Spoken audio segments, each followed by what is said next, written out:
Is a fascinating and complex investigation. There are possibly as many as 5 victims, all of them women, only one of them identified. And in a shocking turn, 2 of the victims, a mother and her daughter, and no one has reported them missing. In 1995, the bodies began appearing. First on September 28th behind a shopping mall in New Britain, Connecticut. She's just left right out here, right out in the open. Right? Yeah, there was no effort at all to hide her. Then, 1 week later, October 6th, 40 miles away at the entrance to the Tolland State Forest in Massachusetts, it happened again. She was located just over the edge, maybe only 12 to 15 feet. 2 women in 2 states, both women shot to death. The search for their identities is consuming police in 3 states and taking this investigation to forensic experts all across the country. All of it revealing a bombshell. According to DNA test results, the Massachusetts victim is likely the Connecticut victim's mother. This is most likely a mother and daughter we're talking about, a mom and daughter that were killed and nobody's reporting it. Nobody's saying, hey, they're missing. So who are they? The Tolland victim at 30 to 45 years old is believed to be the mother.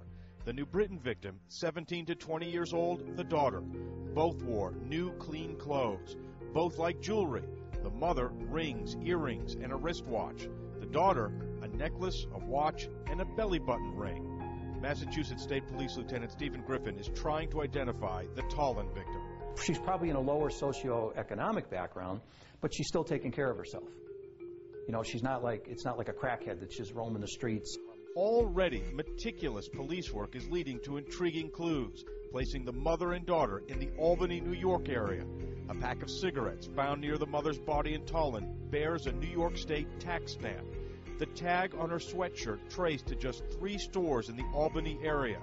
And finally, isotope testing of the woman's hair and teeth take investigators to upstate New York.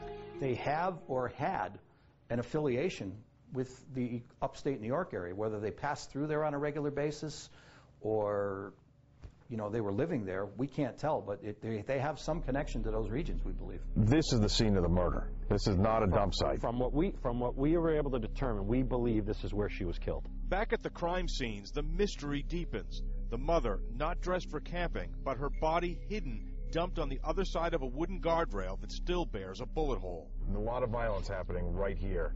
You know, she must have been screaming. Gunshots are being fired. You would think. If her daughter's here, you would think. 2 women screaming. I mean, it must have been a hellacious scene right here. I would imagine, you know, and that's why we find it amazing that, you know, that no one was able to you know, no one heard anything. And in Connecticut, the exact opposite. New Britain Police Lieutenant James Wardwell explaining, it appears the killer wanted the younger victim found by wrapping her in sleeping bags and placing her near a door underneath a floodlight. So this is more likely a dump site. Yeah, more likely a site where her body was left. And left out pretty much in the open. Yeah, with some amount of care. Like I said, she's wrapped carefully in place. But the mystery of these murders only builds. In 2007, this investigation took a dramatic turn. In these woods in New Britain, Connecticut, police found the remains of not 1, not 2, but 3 Jane Does. That location just a few yards away from where the Jane Doe in 1995 was found, wrapped in sleeping bags. One of the 3 victims identified as a New Britain woman, Diane Cusack, last seen in 2003. Her identification as a local might shed light on the killer. It suggests that it's somebody that's familiar with the area. Whether or not they're local, I mean, they could be from Massachusetts, they could be from here, but they definitely has demonstrated a familiarity with the area. And with so many victims found in the same area, it all leads to an unsettling question. Do you think this could be the dumping ground for a serial killer? That's certainly a possibility. It's a theory, probably the strongest theory that we're working on right now. But right now, police are most working to identify this woman and her daughter, both of them nameless for too long, and it's hoped the public can help. It'd be nicer to know who they are, but I think we're getting there, and it's through things like this that we're gonna identify these people.